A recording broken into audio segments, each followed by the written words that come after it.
大人请看。展护卫这是何意？大人可曾看出这2枚制钱有何不同之处？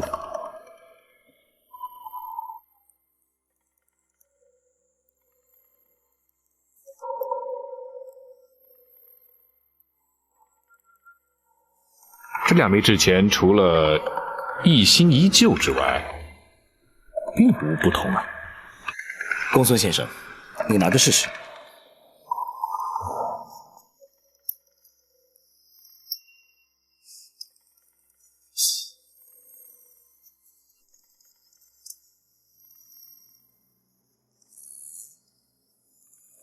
这2枚制钱的重量的确不同。不错，差距虽然不大，重量的确不同。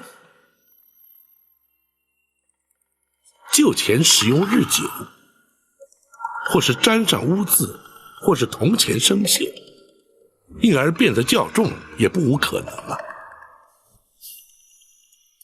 这些都是旧钱，重量也差不多了。可是让属下觉得奇怪的是，新钱反而比旧钱重。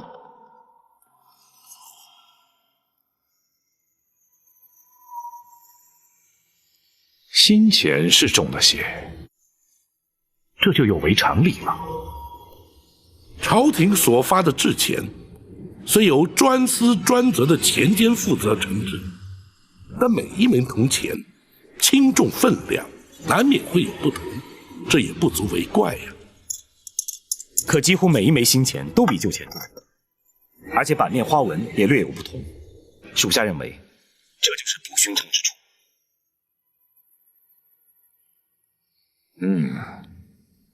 这新钱的花纹略为粗糙，而且重量的确有所不同。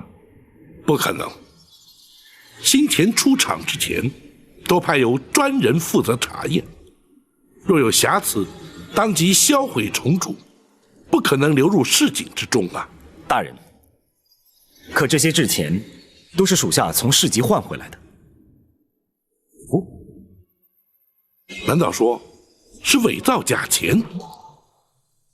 大人，昔日的确是有不孝商人私铸假钱图利，但是因为制钱的价值太低，若是不能大量流通，则获利有限，理当不会有人甘冒杀头之罪才是。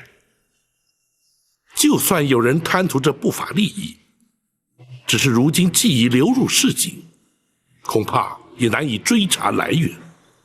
可根据属下的观察和摊贩所言，使用这些新钱的都是营中的士兵。市集就在军营的附近，每个摊位都收了不少。哦，真有此事？大人，难道这假钱的来源竟在登州禁军之中？大人，这件事是否要追查下去？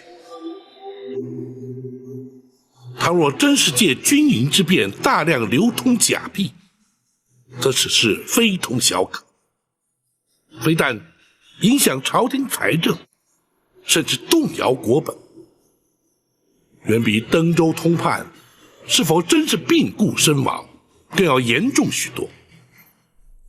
此事当然非查不可。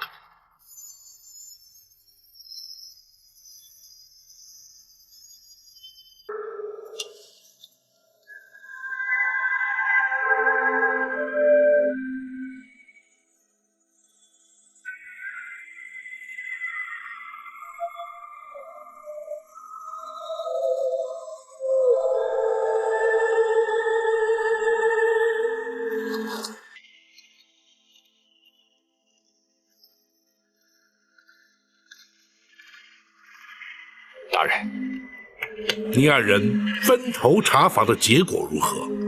根据市集摊贩的说辞，使用这些新钱的并不是特定的几个官兵，而是全营官兵都在使用。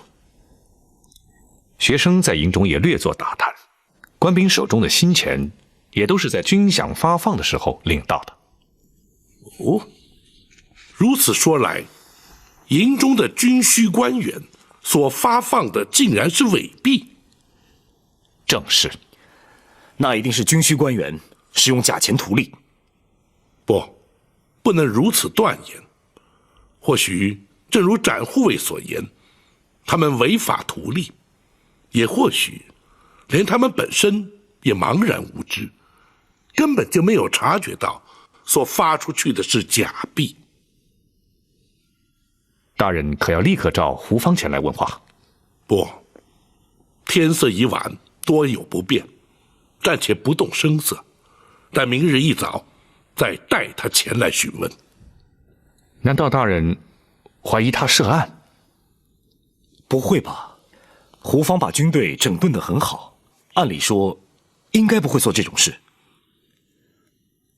并非本府对他有所怀疑，然而却也不能完全排除他涉案的可能。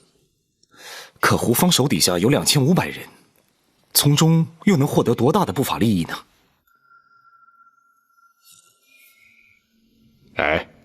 如果涉案的不仅是登州步军，而是在市井上广为流通，那就可观了。如今不宜妄加臆测，无论假钱的来源为何，流通多广，既然是在此地发现假钱，就必须由这座军营查起。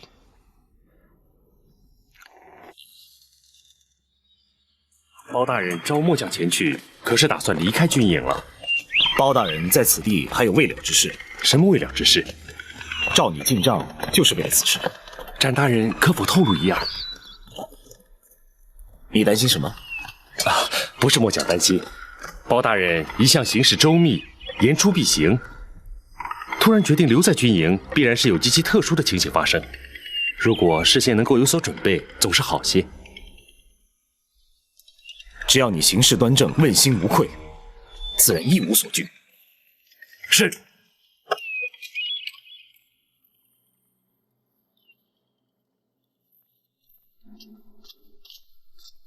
末将参见包大人。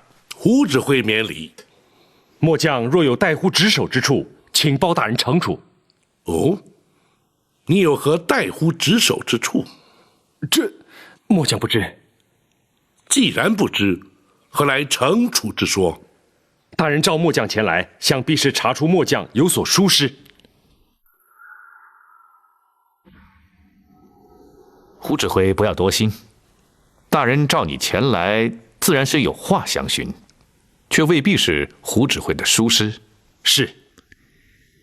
请教胡指挥，官兵的军饷都是由何人在何处发放的？是由军需发放，登州步军各营分驻各地，也都是由本部军需前往发放的。本部军需又驻守于何地？回包大人就在此地军营之内。好，你带本府前去。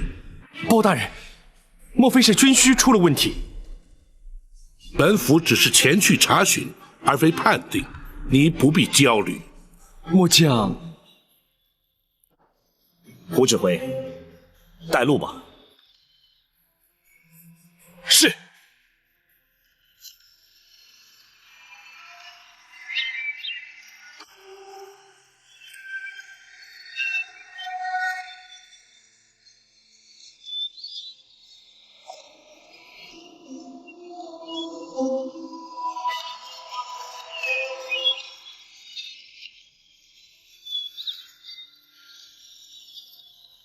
启禀包大人，他们就是营中军需。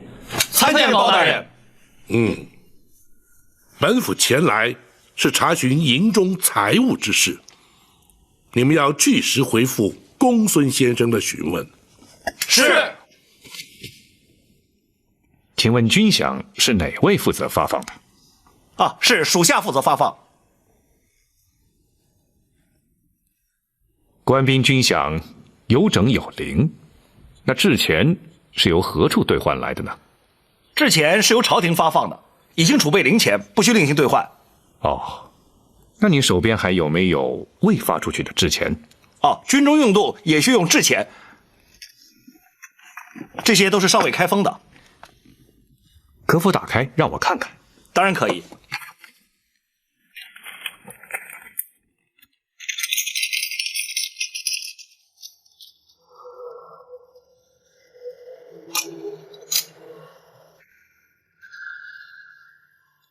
这些制钱可是由京城直接运送来的。公孙先生，登州禁军军饷虽说是朝廷拨发，却是由登州湘军转发。禁军直属朝廷，湘军隶属地方，两者之间又怎会相互牵扯？启禀包大人，登州地处沿海，禁军中除了有步军、马军，还有部分善于求水的虎翼军驻守沿岸海防，而且驻地分散，路途遥远，运补不易。依惯例，均是由登州湘军代转发放。原来如此。湘军的指挥历由地方知州兼代，登州可也是如此。回包大人，登州湘军正是由知州程元兼任指挥。板府明白了。公孙先生可还有疑问？是。这批新制钱，你们可曾发现有何不同之处？回公孙先生的话，这些都是本月刚到的，我们也觉得重量似乎重了一些，而且花纹图案也有些不同。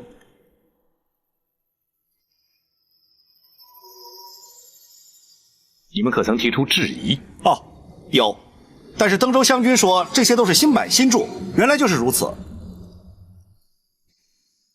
公孙先生，啊，应该不会错，麻烦你们了。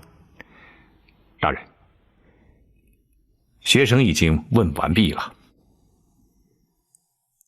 既然如此，随本府回帐。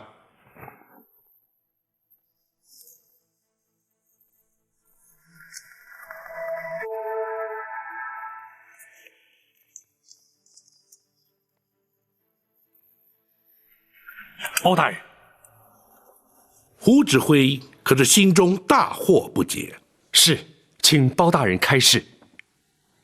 朝廷铸造官钱有一定的规范，官钱改版是何等重大之事，若非必要，又怎会轻易改变呢？包大人是说，官钱改版牵扯甚广，必定会先期通报周知。官钱根本就未曾改版改铸，那些制钱都是伪币。啊！大人，末将对此事绝对一无所知。胡指挥，你不要惊慌。要是大人怀疑你的话，就不会告诉你了。方才当着军需官的面，若是说的太多，恐怕会引起骚乱。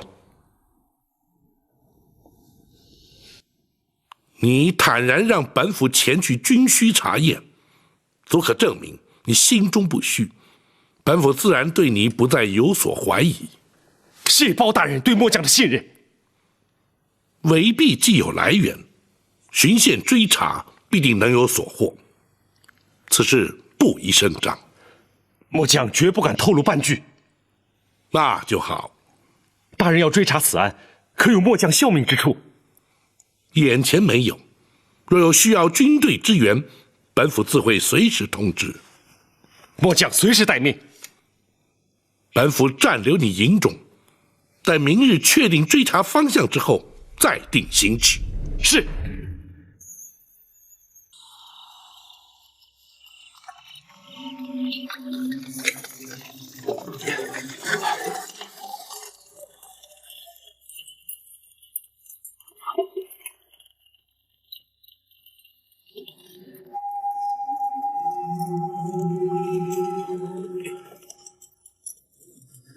我给的期限可没剩下几天了，能如期交货吗？刁掌柜放心，现在已经完成了8、9成了，最多再有3、5天就可以交货了。好，这批货完成之后，少不了你的好处。多谢刁掌柜。不过我话可说清楚，这是你和我之间的合作，和成员没有关系，否则他就得分你的那一份了。是，我明白了。好，我走了，你盯着他们干活吧。是，请。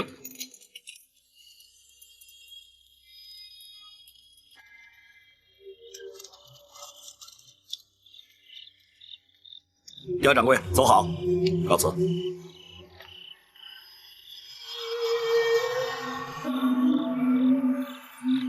副指挥，铜不够了。铜不够了，那去库房提就是了。这点事也来找我？不是说用上一批淘汰的熔吊再用吗？谁说的？啊，放着现成的铜钱不用，熔吊多浪费啊！切！哎，叫你去库房里拿，哪来那么多废话呢？是。哼，到手的好处不要白不要。哼。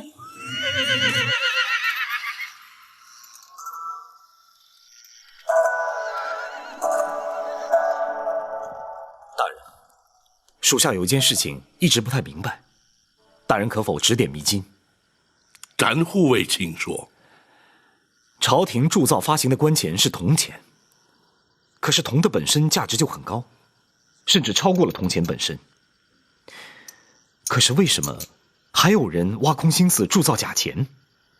当中难道还真的有利可图吗？展护卫说的不错，铜贵钱贱的问题由来已久，朝廷也正在研拟解决之道。不过，既然有人私铸假钱，必然是有利可图，所以才甘冒杀头之罪。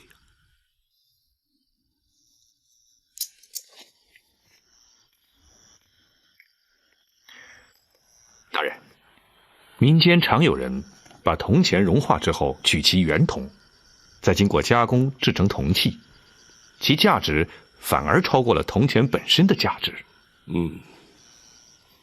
连朝廷的钱监里都发生过融化旧钱、铸造新钱的情形。大人，学生方才在研究这个假钱的成色。如果有人把真钱熔掉，取出原铜，在铸造假钱的时候减少铜的分量，这其中的差异便是利润之所在。不错。公孙先生能否说得明白点？好，钱监在铸造官银之时，铜占6分，锡铅合占3分。倘若把铜的成分降低至2分，将锡铅提高至7分，那么在扣除铸造之时的火耗、人工、磨损，1枚真钱足足可以制造出2枚假钱而有余。原来如此，这些新钱所以比旧钱重，就是因为铅的成分放多了。很有可能。如果把这些假钱重入熔炉，确认其中铜、铅、锡各占的分量，就更加明确了。可是此地既无熔炉又无工匠，又该如何查证呢？不，此地就有。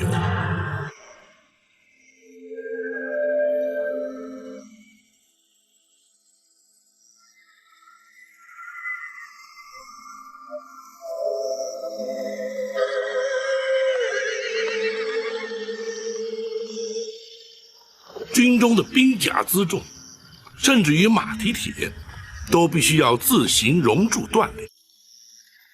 胡方这座军营之中，必定也有所需的物资。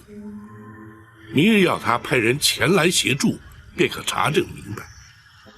那查清楚之后，对案情有何帮助？查清成分之后，一则可以估算其利润，而推测其流量；再则可以从铜、铅、锡这些材料来源追溯出可能铸造的地点。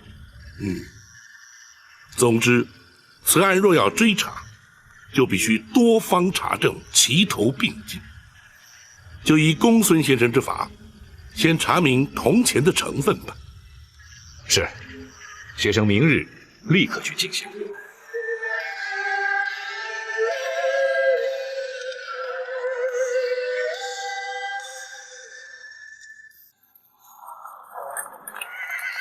公孙先生，还需要什么，请尽量交代。不用了，这样就行了。多谢胡指挥。包大人把那些铜钱融化了干什么？胡指挥，包大人做事自然有他的道理，这些胡指挥就不必过问了。是。我还有事要向包大人禀报，胡指挥，公忙去吧。是。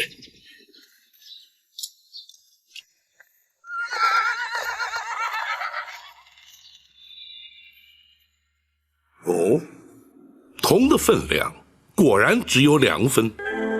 是的，和学生的推断完全相符。如此说来，每一枚铜钱在经过熔销重铸之后，的确会有1枚多的不法利益。这也难怪会有人铤而走险了。可他们想要庞大的利益，必须要大量发现。80万禁军，每人10枚，就有800万枚。难怪他们会用发放军饷的方式，让假钱出手。不，以他们的力量，应该没有办法掌握全军军需的发放，而且以质量的粗糙而论，会很容易被发现。不错，若想掌握全军，除非连三司及枢密院都有人参与其中，应该不至于如此啊。或许只有少数的军营地区才有这种情形发生，应该还有其他的流通方式。可只有军队才能有这么大的流量。铸造假钱的人，难道还掌握了其他更好的方式？流通的方式必须要顺理成章，而且能够确保不被察觉，的确不是很容易。大人，学生以为追查的方向应该指向必须大量使用铜钱的地方。溯本追源，不妨就由发放伪币的登州湘军查起。大人，由此处前往登州城，不止1日的路程，至少还需外宿1夜，方能在明日中午以前抵达。既然如此，我们即刻启程。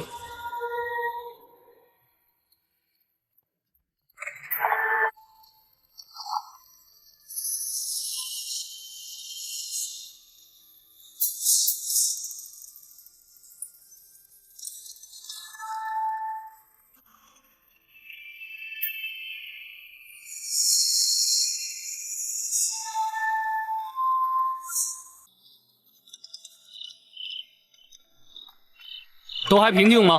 是。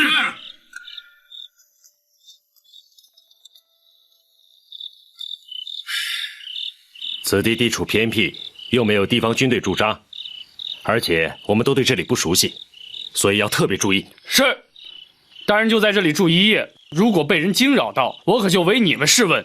是。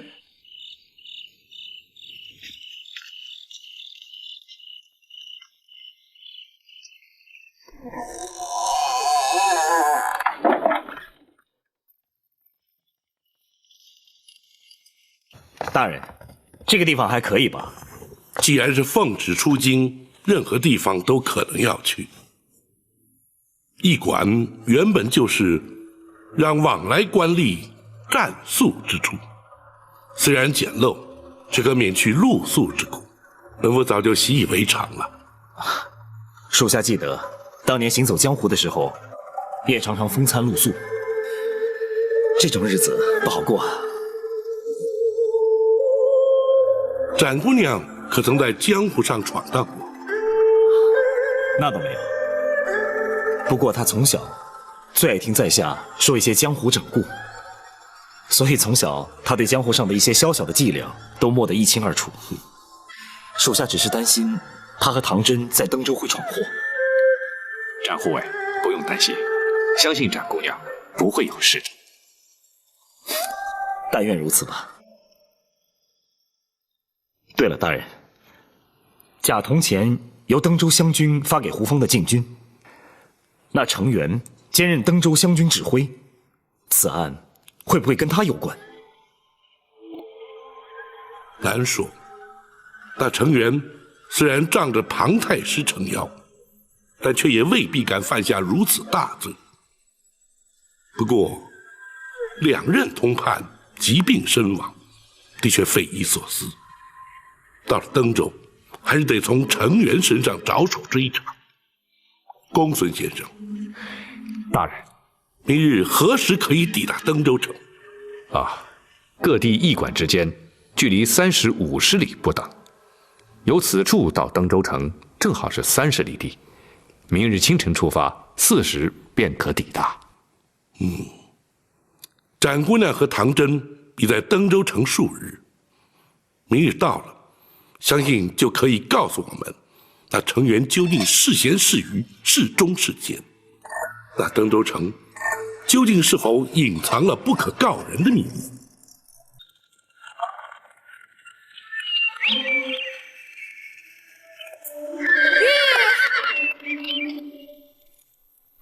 公孙先生，公孙先生，公孙先生。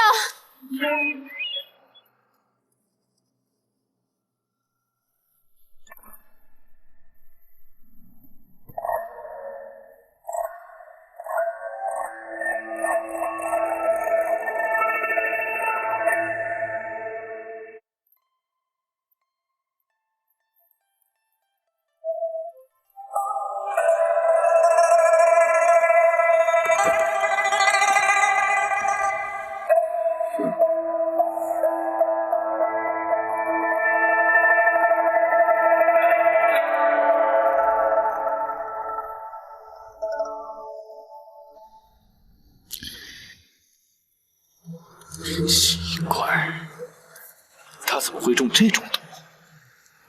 公孙先生，你知道少爷中的是什么毒吗？这种毒叫做无影散，药成粉末状，无色无味，很难察觉。我之所以觉得奇怪的是，因为此毒乃是出自天竺，而非中原之物。如果是无色无味，怎么知道是无影散呢？此毒有个特殊之处，中毒之初并无异状，只是一旦毒性进入体内，原本无色，却会在颈脉之间排出一抹淡红的汗渍。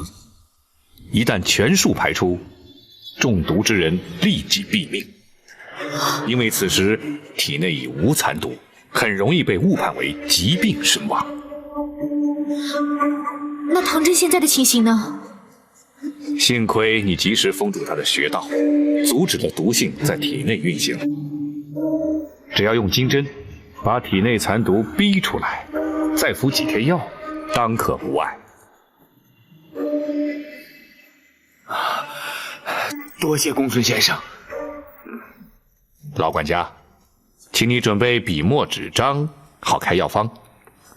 我去拿了。哎，等一等，要避开府里的人，也不能告诉任何人唐大人的情形。是，我知道了。老管家，麻烦你烧1大桶热水来。好。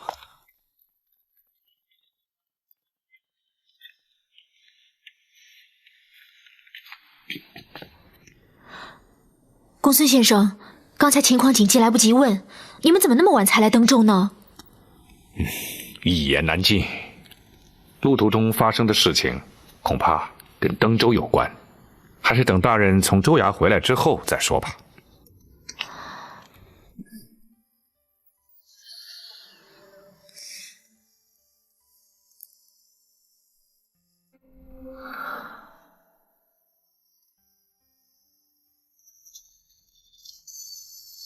登州知州程元参见包大人。这位是御前4品带刀护卫展昭，展护卫。原来是展大人，失敬失敬，好说。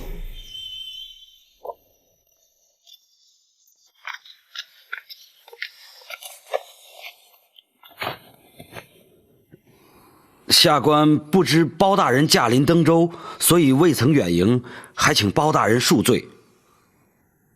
本府奉旨勘察边防军务，视察登州州政，是皇上要本府顺道看看，又何须劳师动众，惊扰地方呢？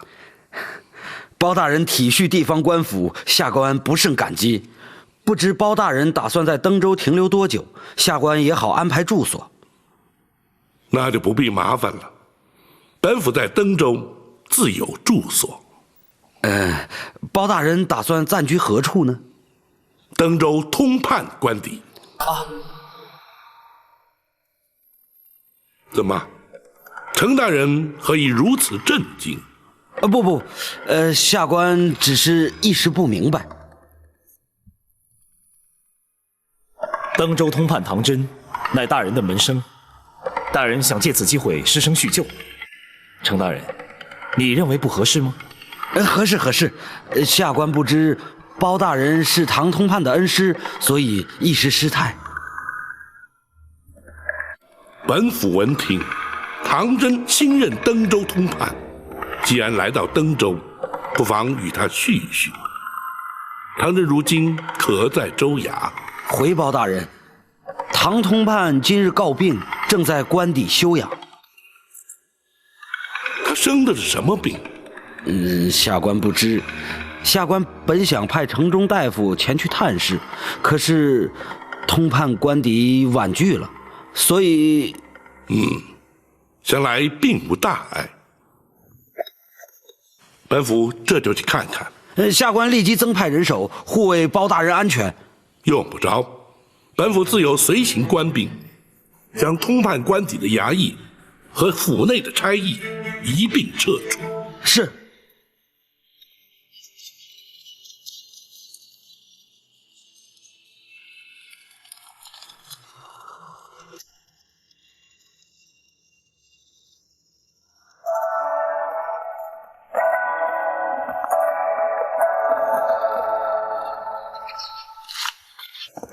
不要让衙门里的人任意进出，有事情随时来报。是。唐真身上之余毒已经全数排出，休息一阵便可无碍。现在他正在昏睡，依学生估计，晚上便可醒过来。他人在官邸之中，又怎会遭人下毒呢？毒是下在账册上的。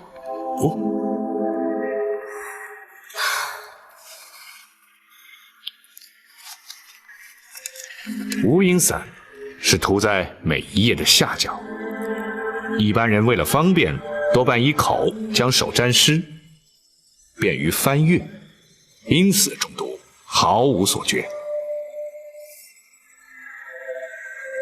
这是江湖手法，用无影散是江湖中人所不耻的行为。他们一定是故意让我偷走账册的。且慢，你虽说成员大有问题，但本府对此间情形尚不了解。登州究竟发生了什么事？这本账册又是从何而来？四海钱庄。庄主，怎么办呢？包大人到登州了，这下可坏了。他来了又如何呀？啊！程大人，有必要这么慌张吗？庄主，您可能还不知道，包大人是出了名的断案如神、嫉恶如仇啊！只要是他想查的登州的情形，他就一定能查得个一清二楚，那后果就不堪设想了。你不是说他到登州来是视察海防军务吗？怎么又会留下管我们的事了？可是皇上也让他查登州的州政啊。再说唐真又是他的门生，他一定会把他知道所有的事儿都告诉包大人的。要是唐真不能活着说话呢？啊，庄主，在前2任通判身上发生的事情，在这新任通判身上又发生了。您的意思是说，哦，难怪唐真今天没来州衙。那你们是昨天晚上？这你就别管了。总之，你就不必担心了。包拯只能发现唐真突然疾病身亡，查不到你头上。可他身边还有展云，有管家，还有书童。程元，让你不必担心，你怎么这么畏首畏尾的？可是，好吧。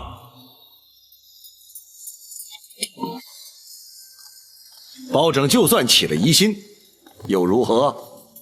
他只不过是朝中的3品知府，朝中的王公大臣我见得多了，拿我好处的不计其数。哼，包拯他斗不过我。庄主，您当然不用顾及他了。可我毕竟是朝廷命官，又是他的下属，我要是被他盯上了，那是绝无活路的呀。哎，嘿嘿，你亲娘舅不是庞太师吗？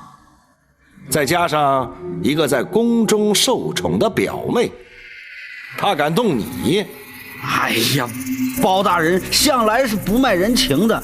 再说这远水也救不了近火呀，所以还请庄主多多照顾。哎，你我合作多年，我怎么能袖手旁观呢？啊，你放心吧。多谢庄主。下官还得尽快赶回州衙。这唐真出了事儿，包大人一定会来州衙找下官。如果给他知道我在您这儿，那就麻烦了。去吧。哎，不过你可千万记住，一定不能慌乱，否则我可管不了你。是，下官一定小心从事。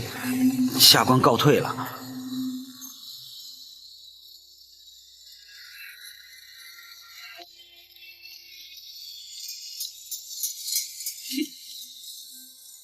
成不了大事。我知道展云是什么人。哦，你怎么知道的？展昭也来到了登州。展昭有个妹妹，虽然人不在江湖，却有一身好武功。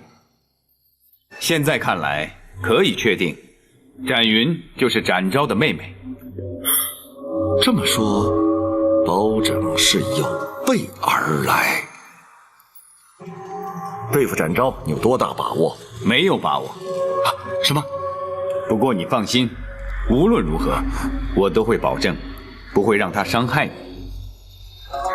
不，包拯动不了我。对他而言，我只不过是一个殷实的商人。如果他盯上程元呢？真到那个时候，那就靠你了。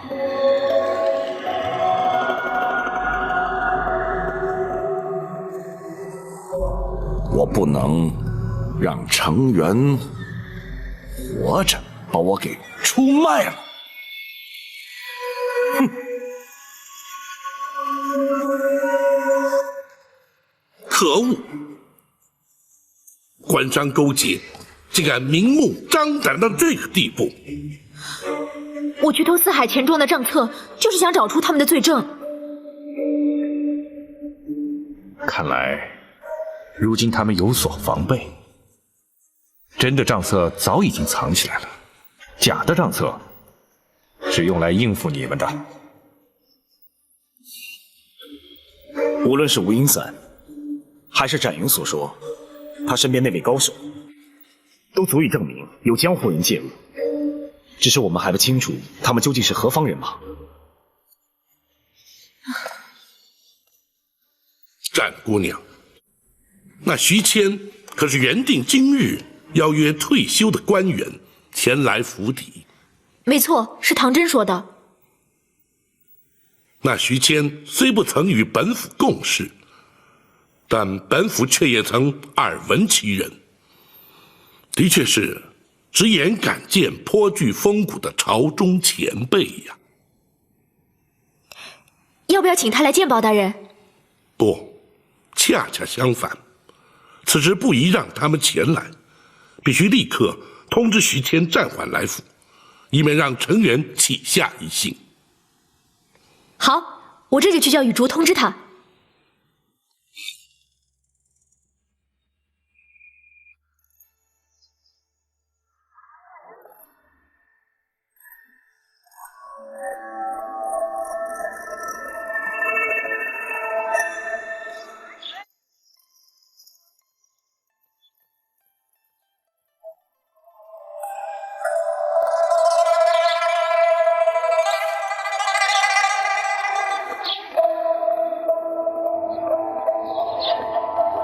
哎，大婶儿，大婶儿啊，我想问一下，这家大门怎么锁上了？你找谁呀？我找一位徐谦，徐老先生。他死了。啊？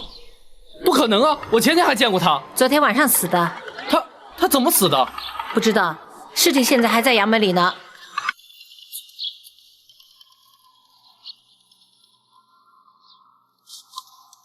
哦，他怎会突然身亡呢？不知道，包大人要不要去州衙看看？此事太过蹊跷。徐谦前夜才与你们一同前去搜查成员的藏粮处，昨夜却又离奇身亡，这两者之间必有关联，又岂能不查？大人，唐真的情形，陈元势必会问，该如何应付？他们如果知道唐真没有死，一定会再下毒手。倘若他们认为唐真必死无疑呢？那就让他们莫测高深。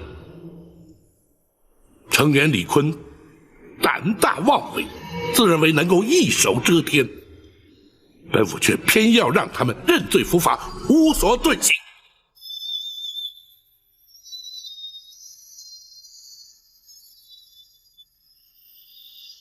包大人可否安排妥当？不错，不过你这登州通判的官邸，竟然如此宽敞华丽，倒是出乎本府的意料之外呀。登州在下官多年苦心经营之下，上称富庶。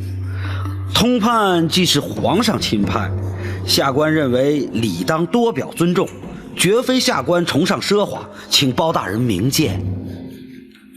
本府只是随口说说，你无需多做解释。啊，不知唐大人病体可否安泰？公孙先生精通医理，正在为他诊治。敢问公孙先生，唐大人身染何病啊？说来惭愧，学生从未见过这样的怪病，所以只能以金针过穴之术，暂时止住他的病情，却一时无法治愈。哦，那唐大人现在的情形？一直在昏迷之中，连大人来到登州他都不知道，学生也不敢确认他什么时候能清醒过来。但愿唐大人早日康复，吉人天相。本府去而复返，是想向陈大人打听件事。下官洗耳恭听。本府有位昔日同僚，也是旧友，告劳退隐之后，就定居在这登州，只是多年未见，又未通音讯，不知陈大人是否认得？这登州的确有多位退休的京官，不知包大人所指的是哪一位？此人姓徐名谦，曾任右司谏之职。啊，他？怎么，陈大人认得他？包大人，来晚了一步，徐大人昨夜突然身亡。哦，竟有此事，怎会如此不巧啊？徐大人的遗体正在殓房，只因他并无亲眷，下官正准备将他火化。多年未见，怎奈如今却已凋零？可曾查出他的死因为何？这只知道是无疾而终。竟然连他是如何死的都无人知晓吗？大人，学生前去验看一下，也好解大人心中之疑。公孙先生去看看也好。不知程大人是否允许？不敢不敢，下官立刻派仵作陪公孙先生一同前去。见。有劳两位。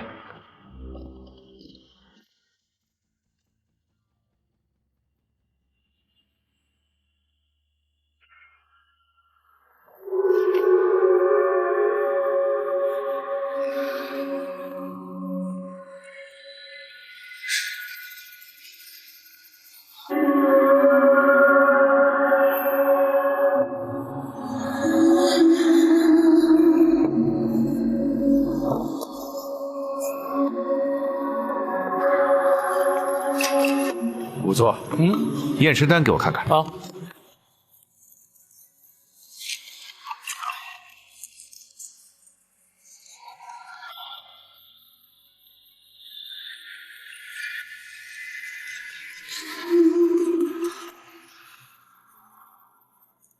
寿终正寝。是的。他无疾而亡，没有痛苦，也算是他的福气。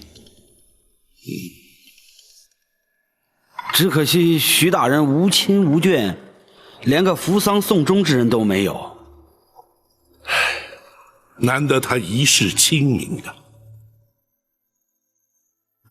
程大人，请代为安排后葬，一切花费由本府支付。不劳包大人费心。徐大人虽说清寒，却还留有房地，下官安排州衙高价收购，相信殡葬开支还是绰绰有余的。也好，程大人费心了，下官理当效劳。虽然老友无缘相见，不过既然来到登州，本府职责所在，不妨看看你的政绩。明日起就有劳程大人了。是，下官随时恭候包大人视察。徐大人的后事也全仰仗你了。是，请包大人尽管放心。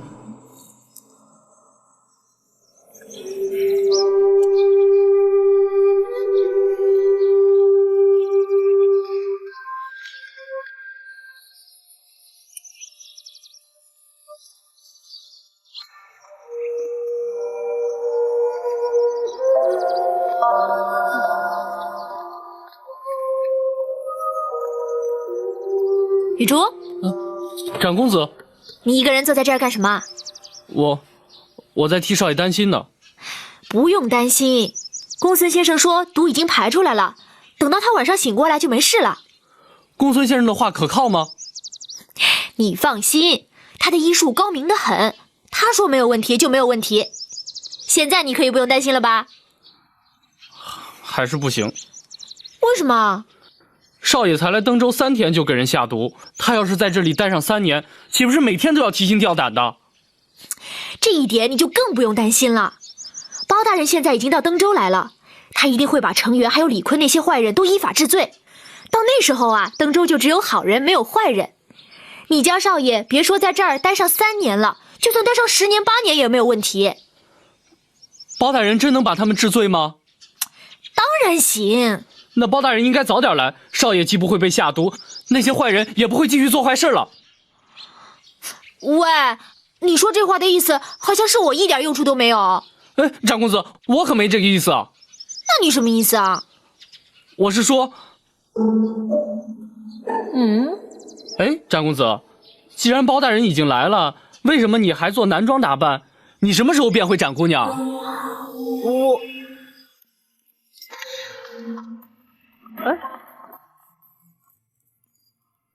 我就愿意做展公子，你管得着吗？哼！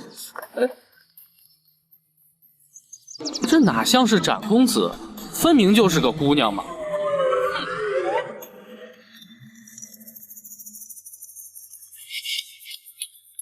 包大人没有看出什么问题。这传说把他传的也太深了，害得我一直提心吊胆。徐谦的死，他没有查出任何问题；唐真的情形，他也没搞清楚，反而要查登州的政绩。这些平日里我早已准备妥当，任何人来查，我都不怕。既然这样，岂不是更好？大人您就不必担心他在登州找大人的麻烦了。说得对，即使他留在登州不走，我也没什么好怕的。对了，花点银子，把徐谦的丧事办得体面一些。既然包大人在乎他，我们就让包大人满意。大人，把银子花在一个死人身上，岂不是太浪费了？哎，你懂什么？这叫花小钱去大灾。徐谦那破房子破地，虽然不值几个钱，可折价收购，办完丧事还是有些利润的。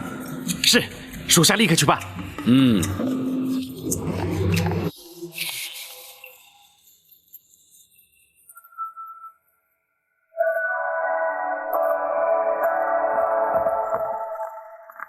紧守岗位，不得擅离，更不得喧哗。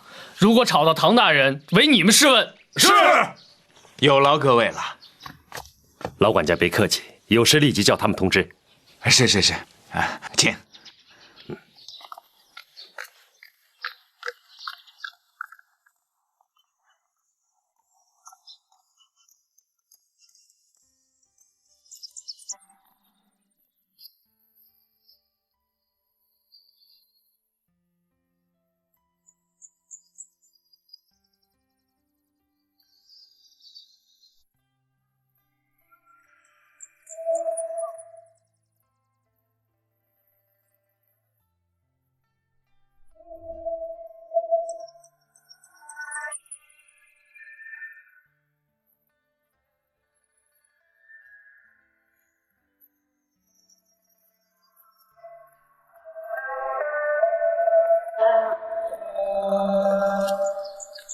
生谁的气呢？生我自己的气。大哥，我是不是又闯祸了？你自己说呢？是我出的主意要查钱庄的账簿，也是我把账簿偷回来给唐真的。他会中毒，完全是因为我太自以为是。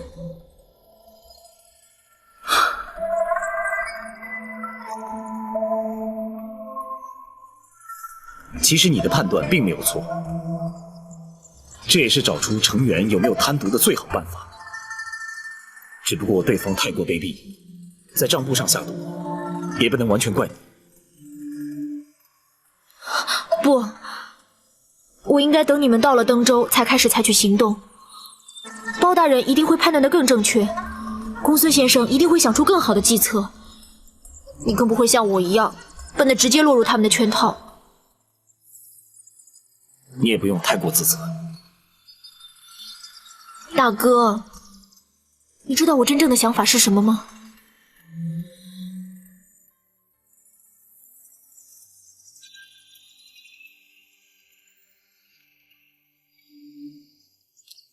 我想我根本不应该到登州来。我以为大哥能够帮包大人办案，我也行。其实我根本就做不到。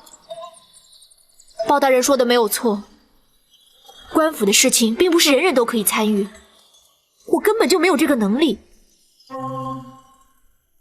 我该听大哥的话回家，我马上就走。等一等，江湖经验不是与生俱来的。我刚跟随大人的时候，也常常犯错，那又如何呢？只要从错误中吸取教训，以后不再犯同样的错误，那就行了。你是我们家里最聪明的，我能做到的，你也一定能做到。大哥，你不要我回家去，至少把登州的事情做完才能回去。我们展家的人不会那么容易被击败，也不会因为一点挫折而退缩。大哥，你放心，我不会让展家的人失望的。我一定要让程元还有李坤这些坏蛋都得到报应。那才像是我的刁蛮妹妹吗？大哥，你这是在骂我还是夸我啊？当然是夸你了。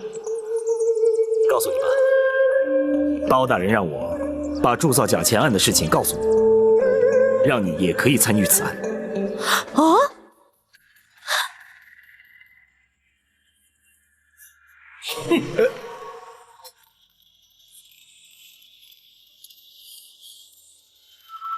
你下的毒是不是有问题？不可能啊！我家的无影伞是从来没出过差错的。可程元他说，唐真一直昏迷不醒，根本就没有丧命。也许是他们误打误撞，延缓了药效。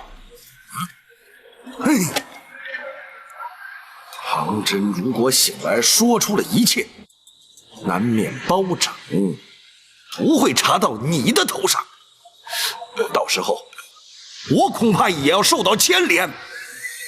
这个庄主放心，程元的人随时去打探情形。程元的人早就被赶出了通判府，怎么打探？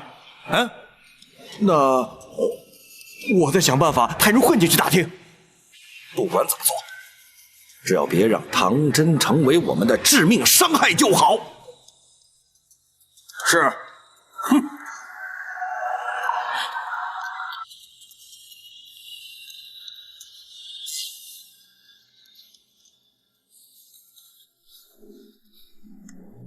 没想到，那徐谦竟然是中毒而死。公孙先生又是如何查得的？大人，学生在他的颈项之间发现了跟唐真完全一样的淡红痕迹，可以确认是无影伞之毒。公孙先生，为何不当场质问程元呢？无影伞之毒，一般人根本就没有听过，而且此时徐谦体内已经没有余毒，无从证实他是中毒而死。就算能够证实是中毒，却也不能据此指证程元或是他的下属就是施毒之人。与其提出质疑让他有所警惕，不如暂不揭露，让他莫测高深。可是这么一来，怎么可以把徐谦的死算到他们头上呢？就目前所知，程元所犯下的罪行已经不胜枚举，只要能够找到具体的证据，他同样难逃法网。届时，徐谦之死，不愁他不招供。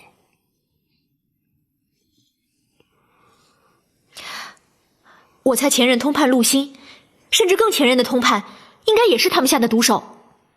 所谓得疾病而死，一定也是被无影伞毒死的。的确有此可能。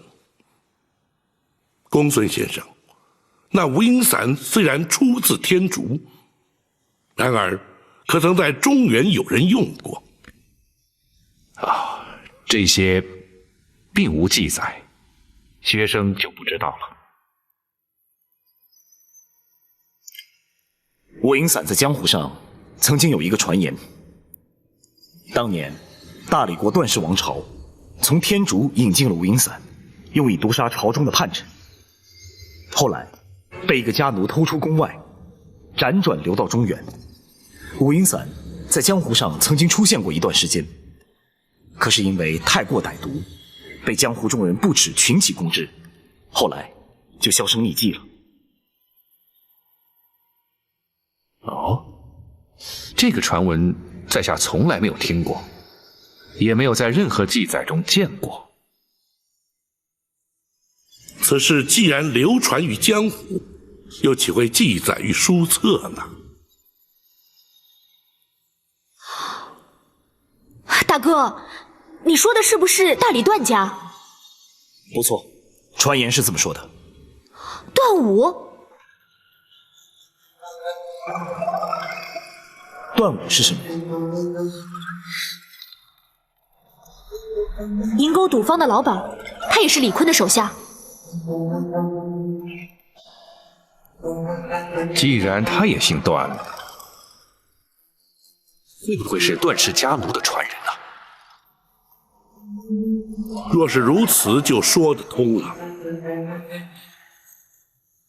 一切都在程元与李坤的勾结之下所产生。想不到小小的登州，竟然会有如许多令人发指的罪行。大人为何不直接要求程元也去看湘军？假钱是从他们那里发出去的，还有，也有可能就是利用湘军在登州铸造的。大人为何反而要去看他的政绩？咱护卫莫要忘记，程元本人就可能涉入伪币一案。只要提及湘军，恐怕就会让他有所戒心，那岂不是适得其反？那可是如果不看湘军，又怎么知道他涉嫌奇案呢？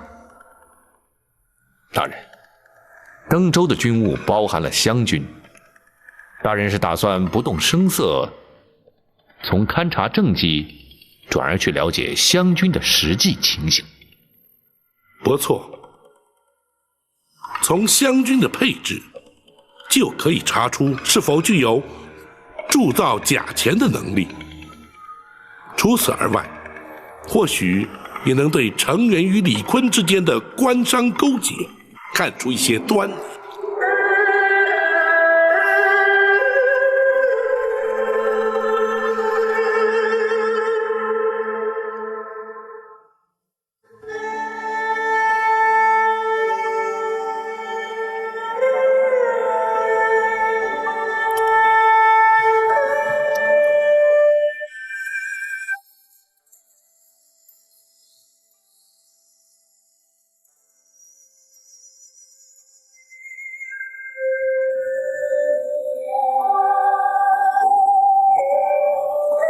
少爷，你醒了？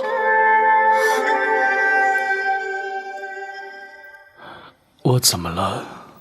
少爷，你中毒了，是公孙先生救了你。包大人他们来了。不错，幸亏展姑娘阻止了毒性运行，否则只怕你已经魂断九泉了。是。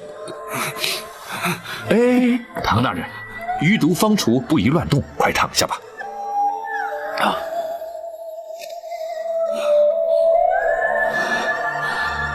恩师可知登州的情形？本府已然知晓，你所中之毒也与之有关。啊！原来我是被人下毒。是四海钱庄的账册上被涂了毒。哦。原来如此，你且安心休养，待本案稍有进展，本府自会向你说明清楚。本生惭愧。你何愧之有？门生身为登州通判，非但不能查明登州弊案，反而险遭毒手。如今更让恩师亲自操劳，岂不惭愧？不，你无需自责。奸人狡诈难防，本府亲自查案，也未必便能查得水落石出。你且稍安勿躁，静待结果吧。是。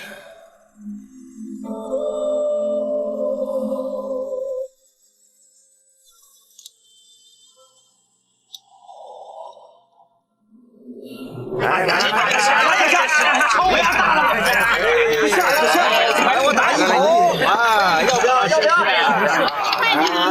二饼，快出啊！一条，哎呀，不都是你放的臭？真是的，把我的大盘全给记住，一定要想办法弄清楚唐真的情况究竟是怎么样的。我们晚上摸进去，千万不可以！你们都吃过斩云的苦头，难道都忘了？包大人随行的能人，恐怕还不止他一个呢。硬闯不是办法，得想个办法找理由混进去打听。记住，千万别给我露馅了。就是打死你们，都不能说是我银钩赌风的人，否则我绝饶不了你们。听见没有？是。什么你啊？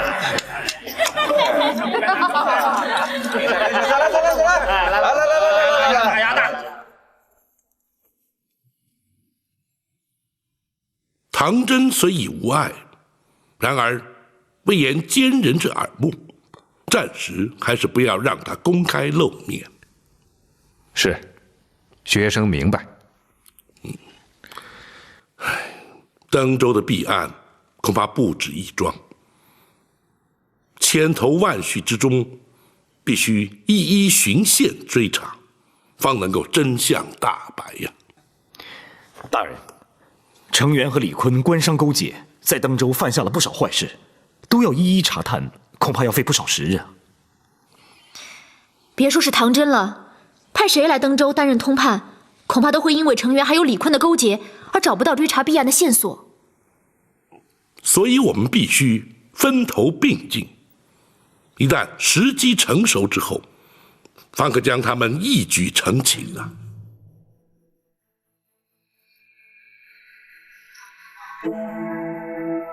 大人明日前去登州之时，学生会将湘军的情形查明清楚，以便循线追查湘军所发出去的假铜钱。我去查赌场、钱庄还有迎宾楼，凡是李坤的产业，可能都会有问题，而且也是找到证据的好地方。不，从吴银伞到李坤身边的刀客判断，他身边一定有江湖人，还是我去比较合适。哎呀，我比大哥早来几天，那些地方我都去过，当然是我去比较合适啊。正因为展姑娘去过，反而不合适。为什么？他们都知道你是和唐真一起来的，自然会对你有所防范。展护卫却只与程元见过，其他人并不认得，人在暗处，不容易引人注意。好吧。不过大哥可得查出点眉目来才行，不然以后就别和我抢活干。你放心，我不会让你失望。此外，徐谦虽已不幸遭害，依然可以由那些退休的官员或者乡民百姓身上查出线索，或许能够有意外的收获呀。是，学生会设法与他们接触。那我呢？我要做什么？展姑娘就留在府中保护唐真的安全。虽然说张龙、赵虎都在此，但若有武功高强的江湖人潜入府中，还是会发现他业已去毒，而对他再下毒手。那包大人就不需要人保护了吗？明日只去州衙，又有王朝马汉随行，安全无虞。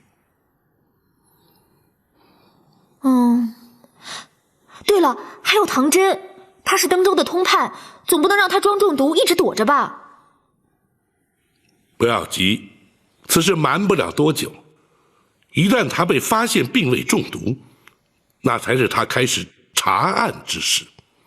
到那个时候，再让他多加磨练吧。对，不然他就白来登州了。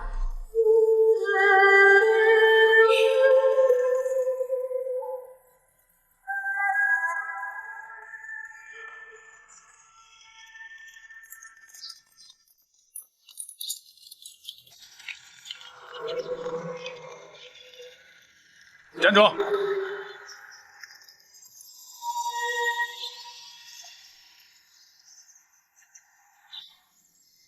这2个人不是我们的人，怎么能让他们进来？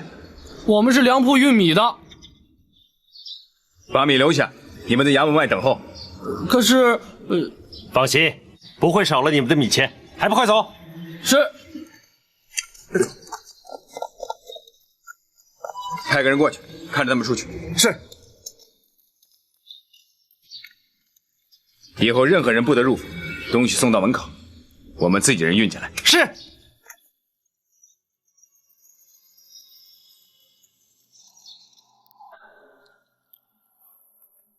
公孙先生，包大人真的不准我出去。为了不惊动他们，最好还是忍耐一阵子。这分明都是我的职责，却偏偏只能袖手旁观，无所作为。你不要心急，大人说了会有机会让你参与其中的。那就好。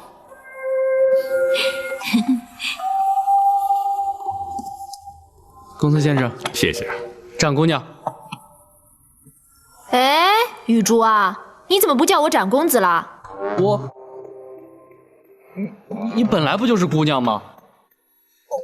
可是我现在扮的是男装啊，哪有这样的姑娘？可是，是啊，展姑娘，现在你可以恢复女装了。不要，这2天穿习惯了，换回来反而别扭。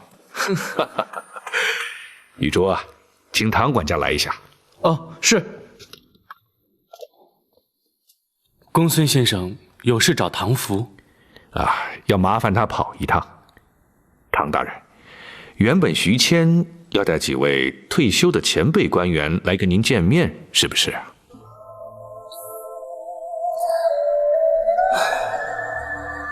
这么一位忠心耿耿的老先生，竟然被他们狠心毒害。你放心，他们逃不掉的，过不了多久，你就可以替他报仇了。但愿如此。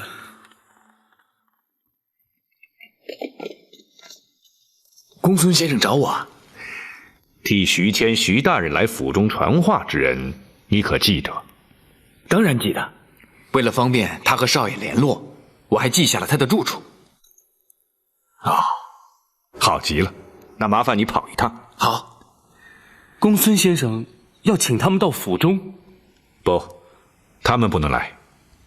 想必现在成员一定盯住了府邸。徐谦之死，就是前车之鉴。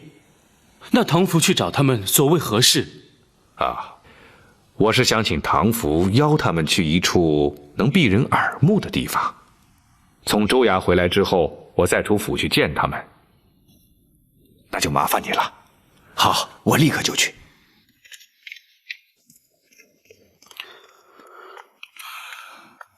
你不要太失望，你一定有机会出力的。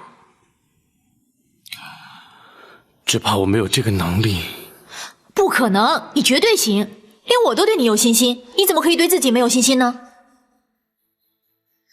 你真的认为我有这个能力？当然。好，如果有机会的话，我一定会尽力。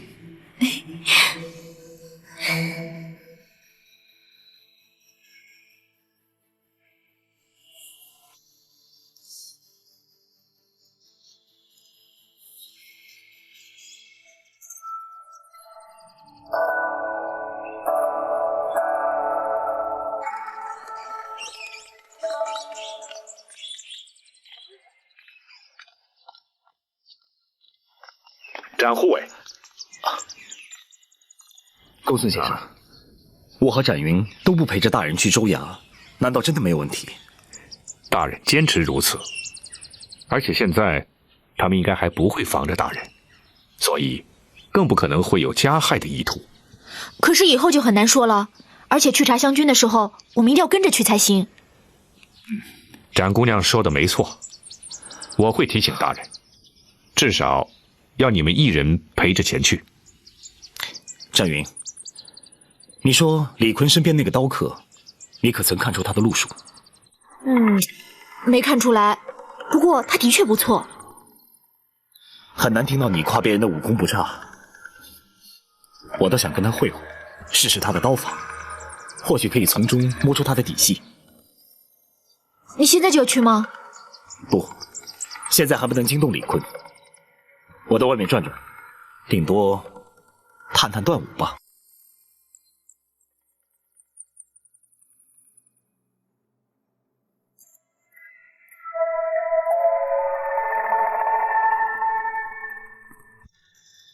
你说什么？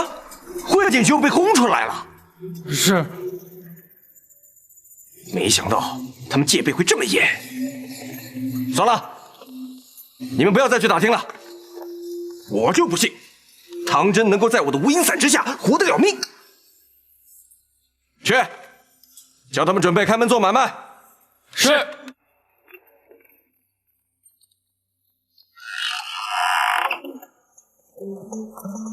来这么早干什么？还没开始呢。段老板在吗？谁找我啊？我。哦，你面生的很。我们在哪儿见过吗？没见过。那你找段某有事儿？找段老板打听一点事儿。你是什么人？江湖人。原来是江湖朋友，那就好办了。段某对江湖朋友一向大方，说吧，是不是缺少盘缠了？想要多少啊？段老板的确豪爽大方，可在下不缺盘缠，只想跟你打探一个消息。什么消息？大理段家逃奴。你怎么？你知道？你究竟是什么人？先不要管我是什么人，你回答我的问题。我看你就是故意来找茬的，可惜你找错了地方。是吗？把他给我轰出去！是。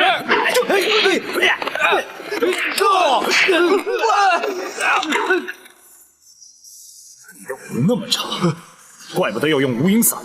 你究竟是来干什么的？我跟你说过，我要打听大理段家逃奴的事。段某早已离开江湖多年，就算过去跟你结过什么梁子，也该一笔勾销了吧？你有没有离开江湖，我管不着。要是你还在用无影伞，我要替江湖朋友讨个公道。没有，我没有再用过无影伞。真的没有？没有。那就好。要是我发现你还在用无影伞，我还会来找你。老板，走开！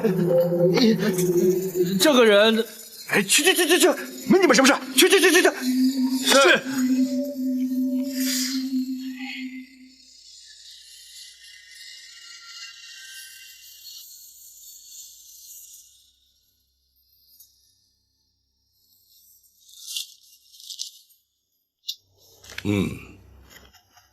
登州的财政赋税的确记载得清楚明白，账目与库存也完全相符。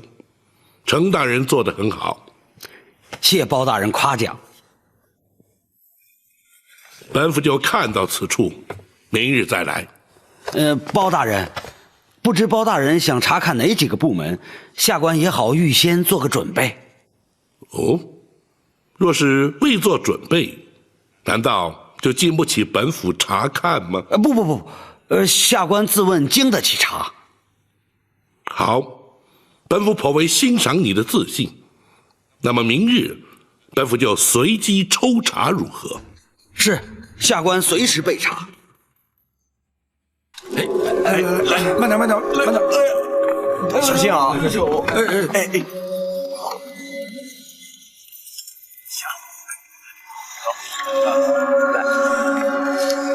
只剩下2天了，没问题吧？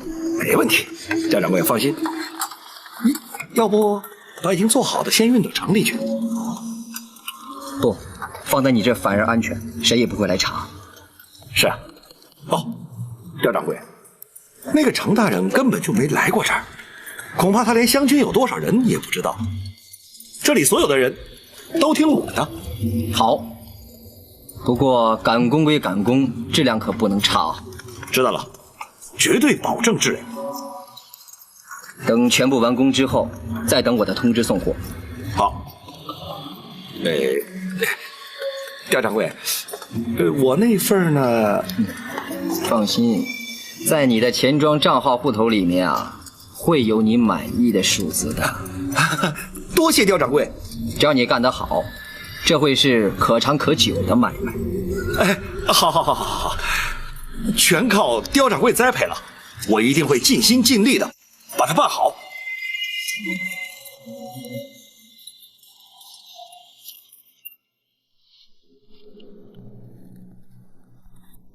公孙先生可曾将湘军的驻派地点、公职类别记下？学生记下了。你略作整理，本府稍后再做决断。是。启禀大人，什么事？属下有事向公孙先生汇报。说吧。唐福唐管家已与那几位退休官员约好见面的地方，请公孙先生前去。你都已经安排好了？是，大人，事不宜迟，学生立刻去与他们见面。走吧。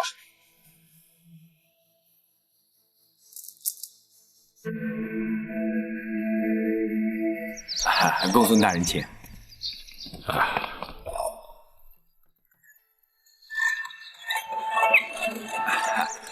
公孙大人，请。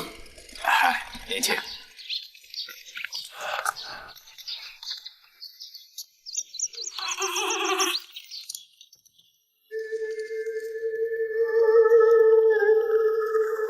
公孙大人，请。劳动各位前辈来此见面，诸多不便，学生在此先向各位致上歉。不客气，不客气，请。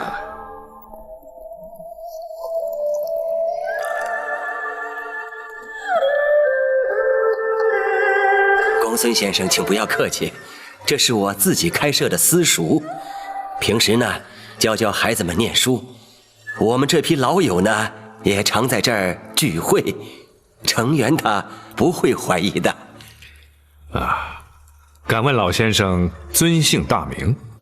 老夫姓杜名伟，曾任国子监律学正之职。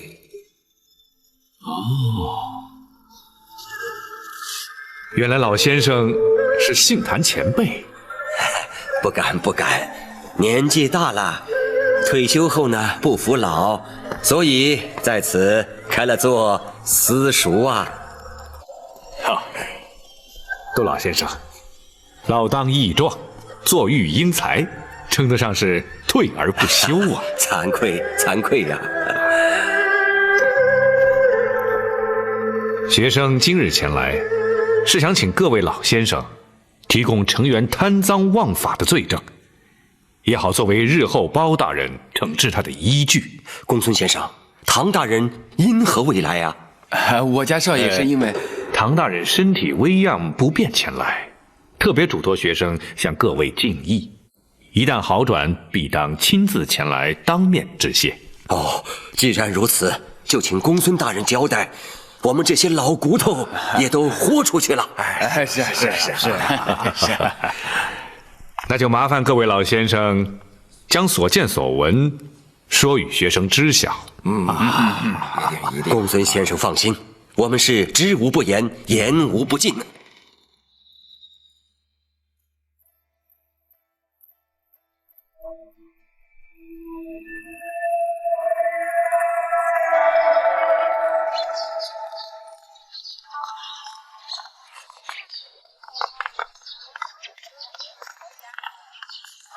公孙先生，你和那些退休官员见过面了？真是没想到，成员竟然做出那么多令人发指的罪行。那些老先生们说到伤心的地方，甚至老泪纵横，不能自已。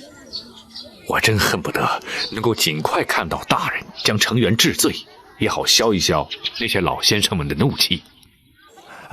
公孙先生，我去看看少爷。哦，请便。啊。哎，老管家，你回来了，你们少爷正等你呢。啊。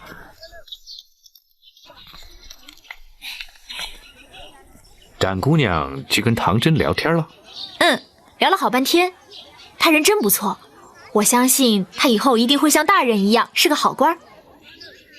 哦。哎，你们都办完事了？啊，我有所收获。展护卫呢？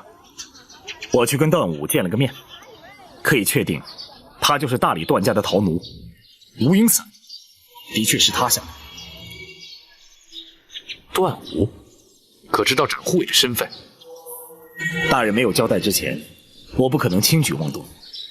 大哥就只见了段武？我还查清楚了一件事情。什么事？那个用刀的高手叫严冬。严冬？展姑娘，你听说过这个人？没有，在江湖上武功高的人当中，应该没有严冬这个名字。大哥，你听说过他吗？就是因为没有，所以对他的身份特别好奇。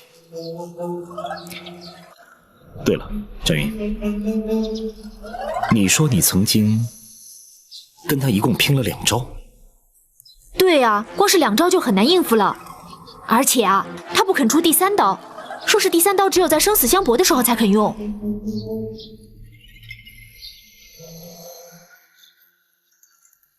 严三刀。展护卫，知道他的来历？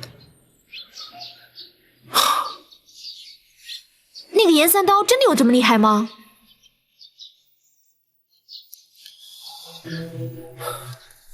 倘若是严三刀本人，恐怕我跟你都不是他的对手。要是严冬是严三刀的后人，我跟他或许可以放手一搏。不过谁胜谁负，就很难说了。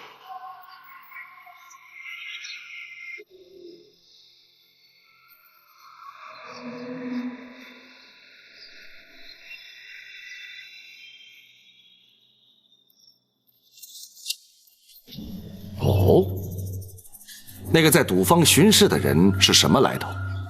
庄主，我也不知道，我从来没见过他，只知道他是一个江湖中人，而且武功奇高。那么好端端的，他怎么会找你呢？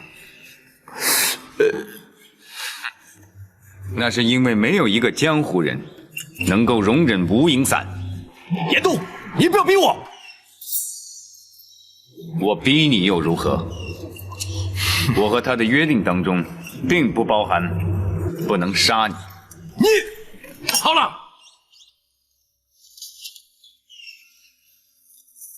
闹够了没有啊？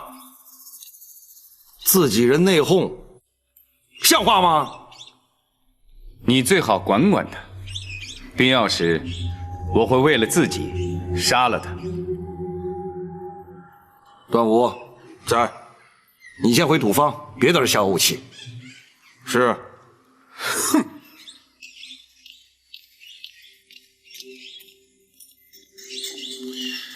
哎呀，严冬啊，你怎么总是跟他一般见识啊？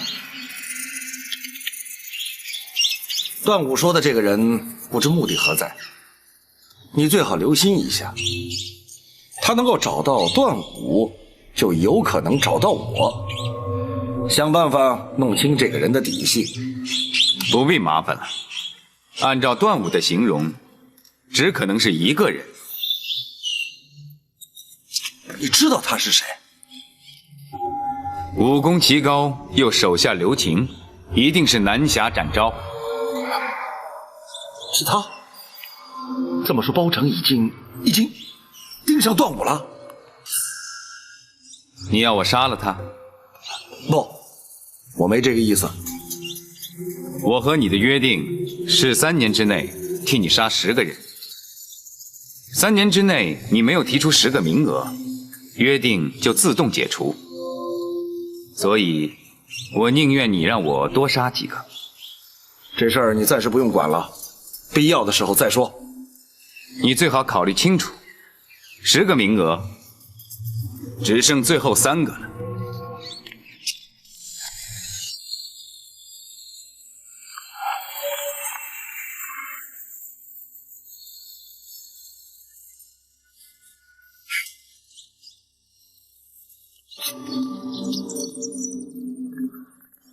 严三刀是辽东严家的独门武功，也是个武学世家。严明创立了三刀绝技之后，江湖上的人就给了他严三刀这个封号。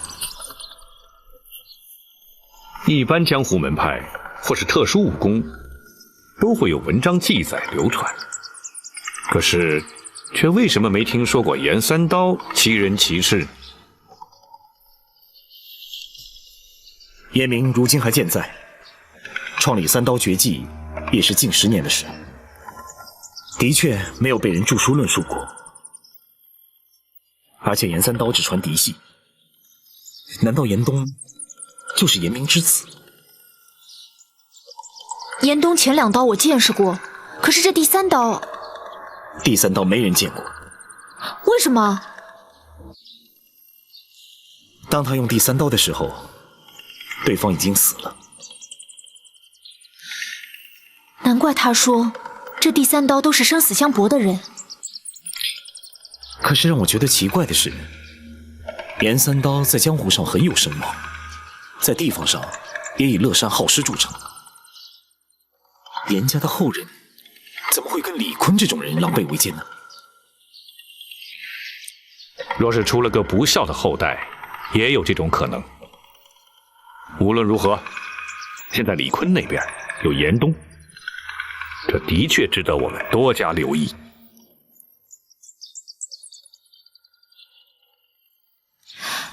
啊，对了，公孙先生，能不能让唐真到院子里走一走啊？她一个人在屋子里头怪可怜的。啊，当然可以。她现在已经没有问题了，只要不出大门，不让成员看见就行了。哼，太好了，我这就去通知她。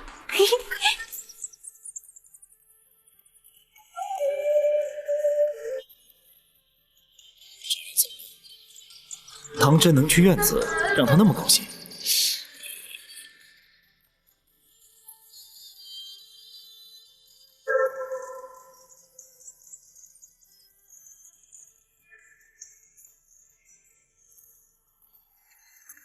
唉，外头真好，在屋子里憋了2天，我快受不了了。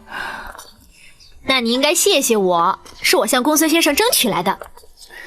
这几天要谢你的事情太多了。你是应该谢我，不过我也应该向你说声道歉。道什么歉？要不是我贪功去盗账册，你也不会中毒了。不，你想想，要不是你去偷账册的话，我们对李坤的怀疑也不会那么肯定。那我们算是扯平了。扯平了。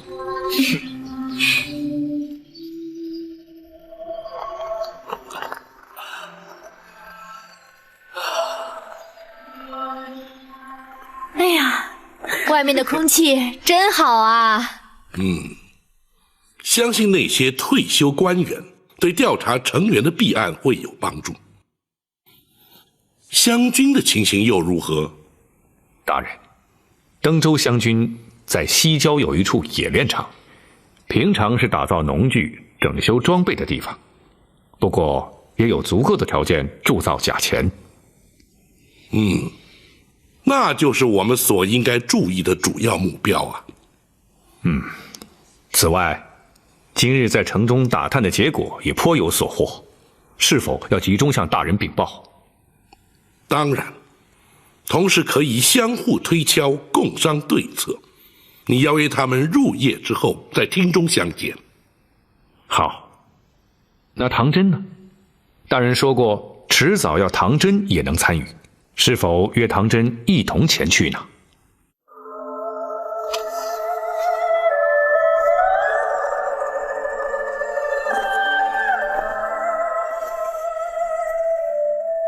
也好，让他早些进入情况，有利无弊。是。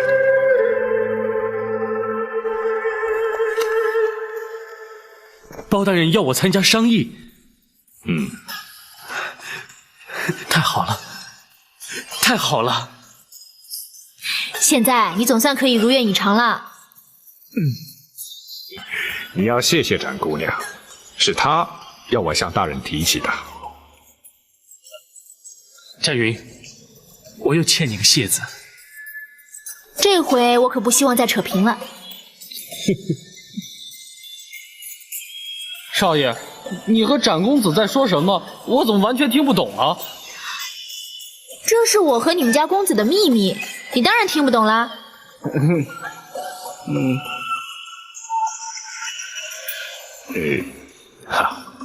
唐大人，倘若你要参与办案，得先把身子养好。玉竹，公孙先生，你跟我到书房去，我要开个方子，你抓药，好帮你家少爷补补身子。是。唐大人，你的书房是否可以借我一用啊？公孙先生请便。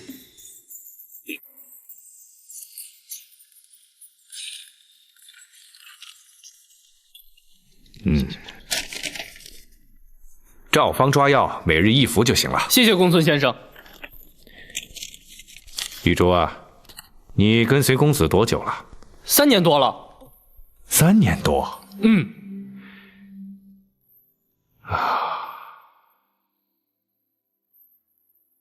那这么说，你对你们的少爷的事情都很清楚了？当然清楚，我全都知道。好，那你说来听听。没问题。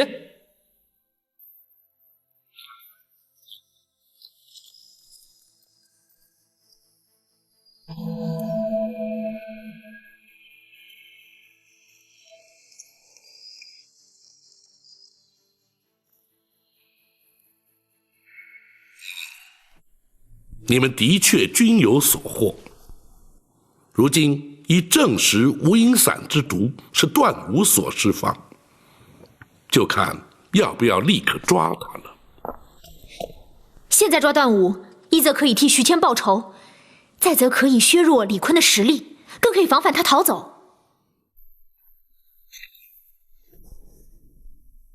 唐真，你看呢？贾云说的虽然有理，但是牵一发则动全身。如果因为抓段武而惊走李坤的话，岂不是因小失大？那就暂时不动他。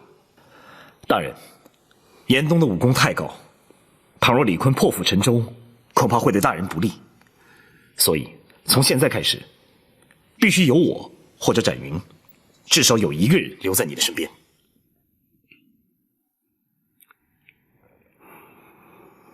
好吧，就依展护卫。至于那些退休官员，也都愿意作证画押，来证明李坤的罪行。如果要追查成员藏匿粮食的地方，也可以请他们来协助，毕竟他们在登州多年，人地两熟。不错，是可以借重他们。明日公孙先生与展护卫随本府出城，我们先查西郊湘军的野猎场。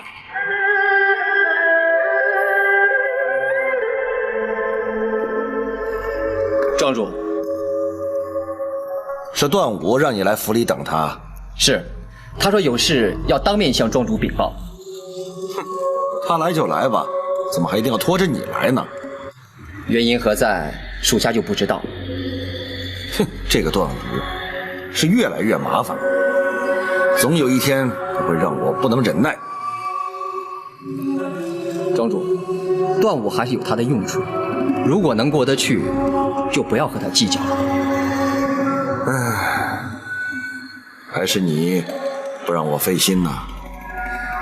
唉，属下已经跟着庄主20-30年了，绝不敢让庄主烦心。只要对我忠心不二，我一定不会亏待他的。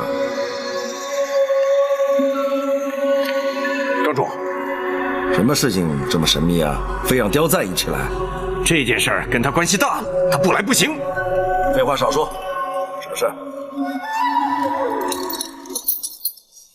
庄主，你们自己看吧。你拿这些铜钱干什么？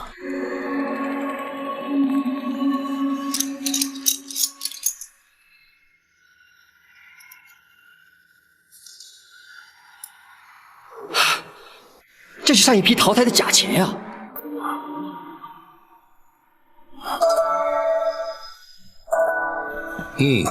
唐真还算不错，分析案情、横情度势都有一番见地。假以时日，不难成为一位甚魔能断的可造之才。大人有心让他尽情发挥，也是原因之一。本府就知道，什么事都瞒不了公孙先生。学生只是处处留心罢了。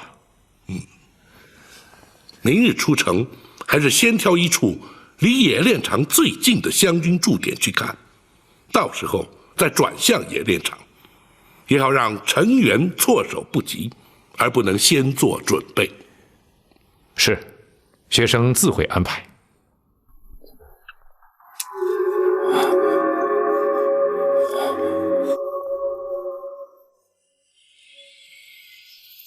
段武，这些铜钱是从哪儿来的？赌场里来了几个城外的禁军士兵，这是他们输给赌场的钱。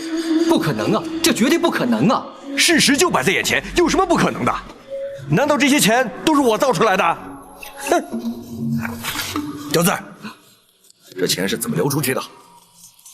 庄主，上一批铸造的假钱，我已经交代给郑红，让他们全数销毁，重新熔铸。怎么会？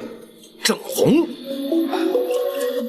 那些禁军士兵手上的钱是从他那儿流出去的。刁赞，你可犯了一个不可饶恕的疏忽。庄主，上一批最多铸造不到3万枚，也就30-40贯。我没想到郑红会贪这些小便宜。他每月的俸禄不过是3-5贯，你能让他不贪？是。不过，上一批我们已经毁掉了铸造的模具，而且一个都没有留下，应该不会影响我们的大局吧？谁说的？只要有1枚铜钱留在外面，就会查到郑红，查到郑红就会连带查到我们，我们新筹备多时的计划就会立刻毁于一旦。庄主，我们立刻杀了他，以免后患。段武说的有点道理。庄主，明天就要出货了，能不能等出完货之后再做处理？不行，必须当机立断，1天也不能拖。把已经完成的铜钱立刻拉回钱庄。郑红和那些参与铸造的湘军工匠都全部灭口，毁掉钱贩。钱贩是花了好几月的时间才研制打造出来的模具，毁了它是不是有点太可惜了？最多就重新再做。要不是时间紧迫，那些假钱都不能留。马上就去，办完了立刻回报。去。庄主，要不要严冬去一趟？我可以替你们去杀掉郑红。不用，这个事由段武办就成了。段武在，你不会让我失望吧？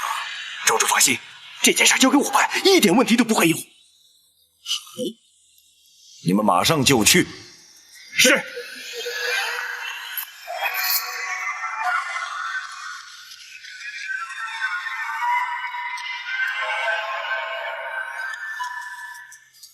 这么重要的事情，为什么不让我去？会有更重要的事情留给你做。你要留下我，对付展昭。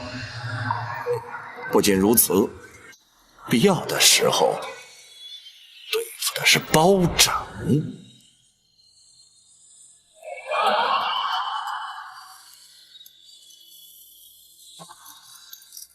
哎，注意火候啊！是。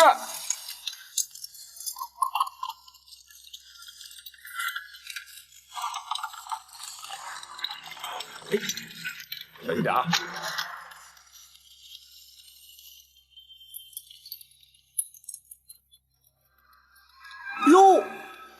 掌柜，姚掌柜，明天就可以全部交货了。今天我就带人来搬货。可还差2、3万个呢。哦，那3万个你不是已经出手了吗？姚掌柜，你说什么？我听不明白。第一批让你销毁的3万枚假钱，你不是发给登州的禁军了吗？哎，姚掌柜，我是看那些钱融掉多可惜呀。你说实话，除了禁军之外，还有谁知道？没有，绝对没有。禁军的军饷都是由湘军转发的，我全部发给了登州的禁军了，一个也没漏啊？绝对没有。刁掌柜，我是一时糊涂，财迷心窍，您就原谅我这一回，下次我再也不敢了。要想下回不犯，只有一个办法。什么办法？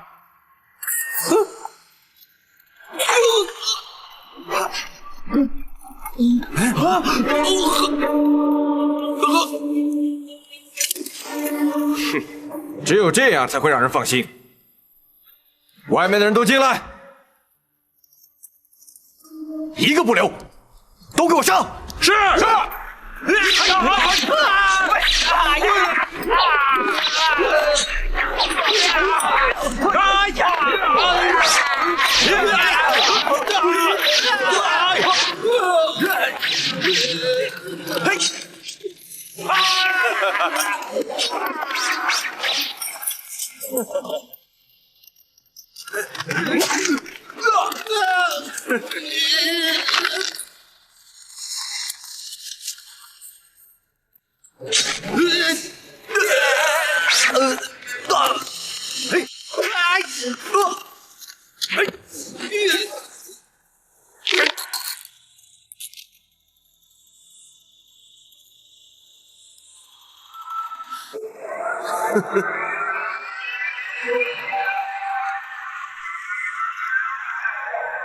全都搬上车，要快！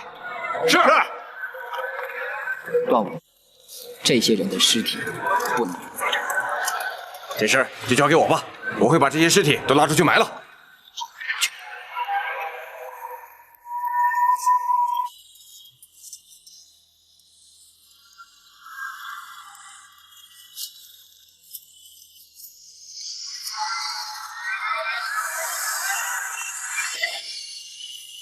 二小，在，把那些钱饭全都毁了。是。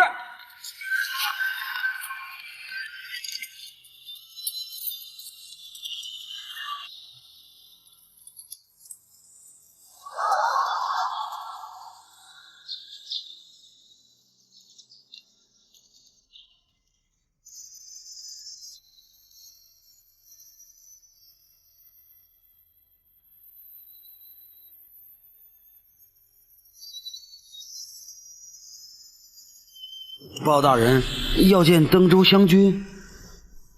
依照朝廷体制，陈大人可是身兼登州湘军指挥。是有下官兼任，只是不知大人为何要看湘军呢？怎么？难道本府就看不得？不，下官的意思是，湘军不比禁军，恐怕难入包大人法眼啊。不，所谓禁军，也是由各地挑选精壮组成，留在地方上的，当然只剩下年老体衰之人。朝廷规制如此，并非湘军原本就不如禁军。包大人对湘军如此了解透彻，又能体谅地方，下官钦佩之至。湘军虽然大多在地方官府充任工匠杂役，然而同样是为朝廷效力，又岂能妄自菲薄？是，登州湘军所任之事尤其繁杂，畜牧、助工、冶炼、木石、农田等等皆有，只是不知包大人想先看何处啊？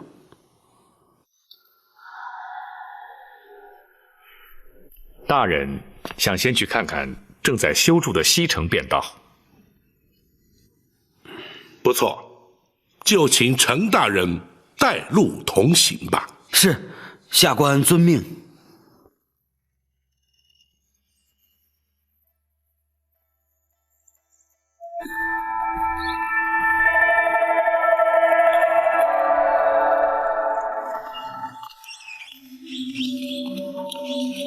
庄主，全都处理好了。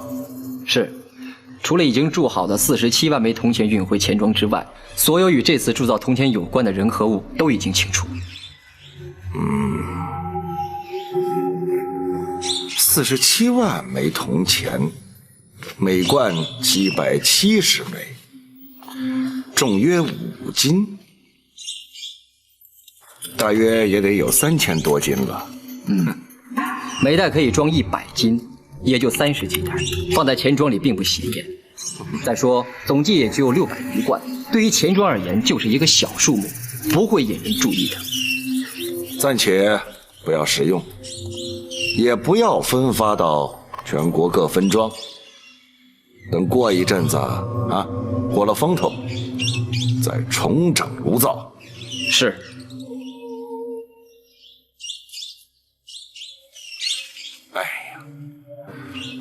不要心疼那些钱贩，我知道，这几个月你是没少费心血，才制出那么好的模具呀。不过，争千秋，不要争一时啊，来日方长嘛。是，庄主。段武，那件事情处理得怎么样？段武处理这种事情的确没问题。好，你回钱庄吧。是。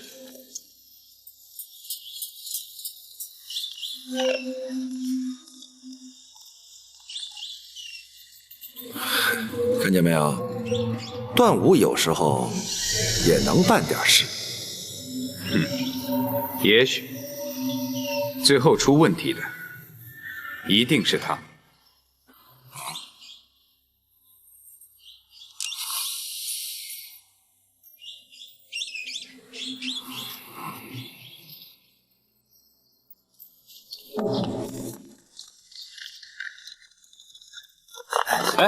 老管家，你跑什么呀？这么大年纪，当心点儿。我找少爷有急事啊。您别急，别急，你找他有什么急事啊？他啊，唐大人和展姑娘在书房呢。好。你们继续巡视。是。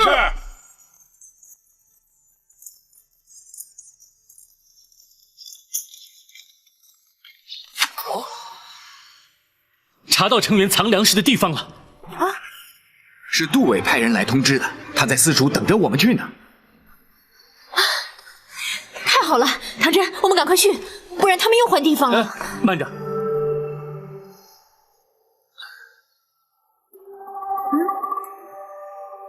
还是等包大人回来吧。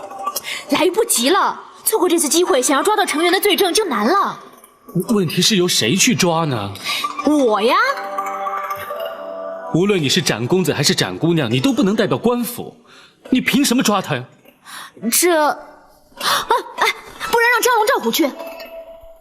我们？展姑娘，我们以大人的身份去是可以，只是大人毕竟不在身边，如果他们提出执法的依据，我们还真提不出来。可是如果等大人回来的话，恐怕就真的来不及了。我去。什么？你怎么能够去？大人交代过，不能让你出门。如果成员的手下发现你没有中毒，这岂不是破坏了大人的计划？少爷，你不能去啊！是啊，少爷，如果你去了，成员一定会知道的。大家听我说，我是登州通判，由我去抓政务，没有人会质疑，他们也无从抵赖。那些粮食是成员最主要的罪证，如果抓住这些罪证的话，我们根本就无需顾忌他是否知道我有没有中毒，所以由我前去最合适不过。可是现在抓程元的话，李逵一定会知道。我们总不能把李逵也抓起来吧？用不着，只要程元落网，他就会供出他们之间勾结的真相。就连无影伞连伤多条人命的事，也都有了人证。这是千载难逢的机会，绝对不能错过。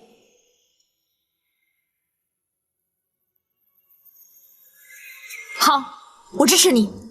我调些士兵一起去。不，我们分头行事。先由展云和唐福去见杜伟，知道了程元藏匿粮食的地方之后，告诉我们。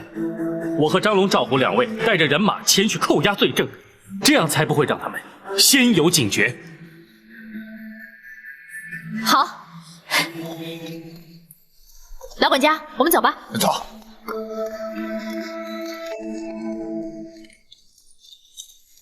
我们这就去准备人手，辛苦了。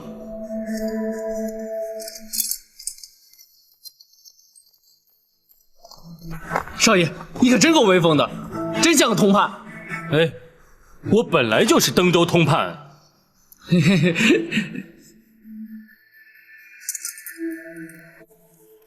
快，跟上！快！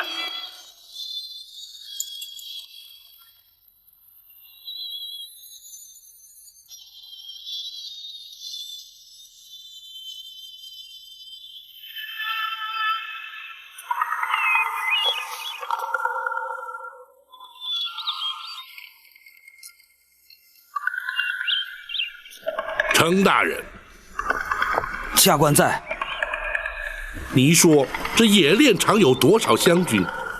这大概40几人，50不到。如今人呢？这下官目前此地又在进行什么样的工作？程大人，难道你都一概不知？回报大人，这湘军平时没什么事可做，尤其这城郊的各个驻地，下官一向是交由副指挥郑弘负责的。下官对此地的情形实在是不了解。那郑弘又在何处？下官不知。哼，你这兼任湘军指挥的知州，倒是干得轻松啊！下官失职，你失职之处恐怕不止这些。帮手马汉，在。带人进去，彻底的搜。本府要知道究竟在做些什么。是。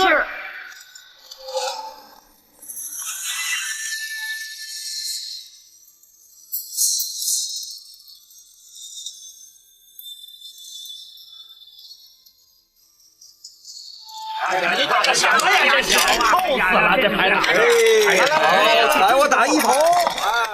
主公，你今天的兴致倒是很高，既不在衙门里当班，又不在城里巡查，是不是想在我这儿赌2把啊？啊？我哪有这时间？我是来告诉你，包大人和程大人出城了。哦，包大人不是在查登州的州政吗？出城干嘛？说是去看登州湘军。你打牌，你看什么呀？你别看我牌。湘军有什么好看的？不过都是些干杂役工匠活的。哎呀，说的也是。不过你既然交代我随时通报包大人的行程，我总得来说一声。好，我知道了。你确定不在这儿玩几把？不行啊，衙门里还有事，我得走了。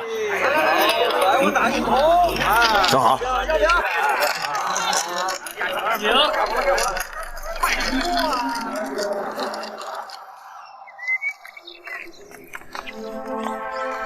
他们出城去看湘军，朱刚在赌场跟我说的。会不会他已经发现我们铸造假钱的事？不可能的，假钱是我昨天才在赌场收到的。不，有可能。包拯到登州来就是冲着假钱来的。不会的，程元说他是奉旨勘察边境军务的。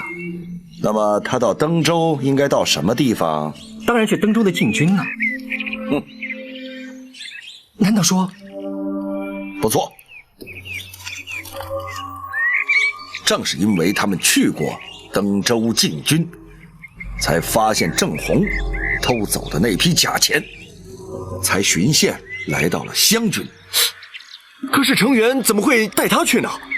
他又不知道。正是因为程元不知道铸造假钱的事，才毫无警觉地领他们去了湘军。幸亏昨天晚上我们就处理了，否则今天正好被包拯他们碰上。你确定处理干净了？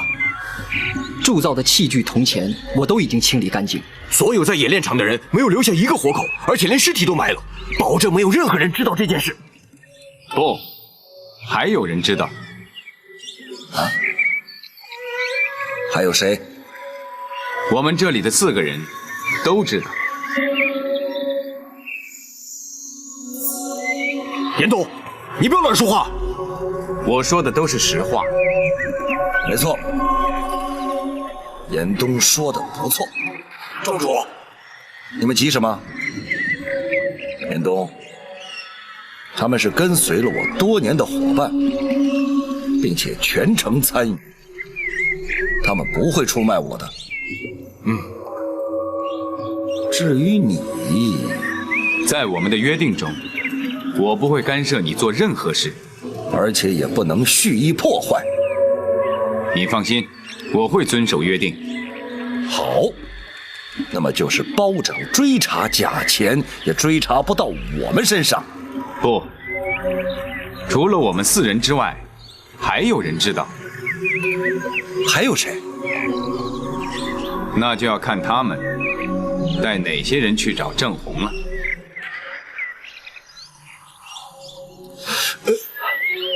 庄主，他们不会说的。庄主，他们都是些跟了我多年的手下，我太清楚了，他们是不可能的。不，我能够闯荡到今天这个局面，只有一个原因：谨慎。我不会让任何人、任何事成为我的致命伤。去，把他们都除掉。庄主，庄主，去！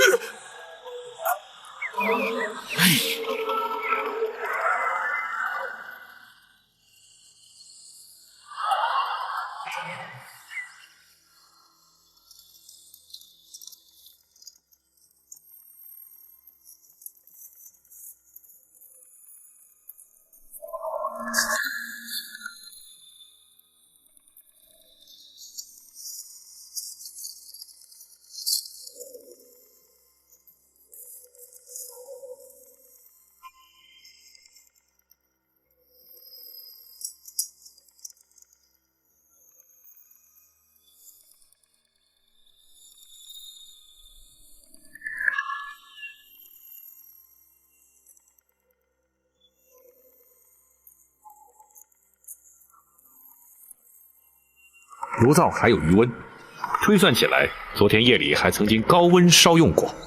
地上还发现一些铸造铜签的残留之物。程元，下官在。你当真不知此处来做些何事？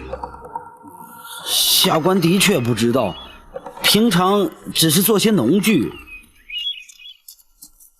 启禀大人，里面发现血迹。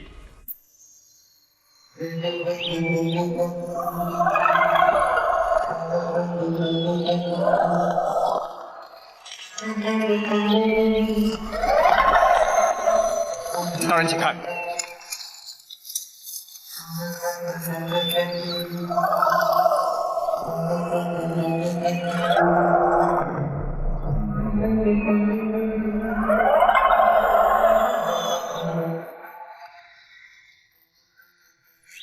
大人，这里也有。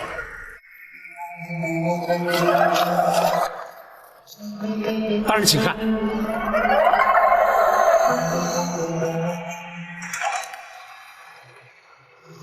哼，程元，这到底是怎么回事？大人，大人，请看。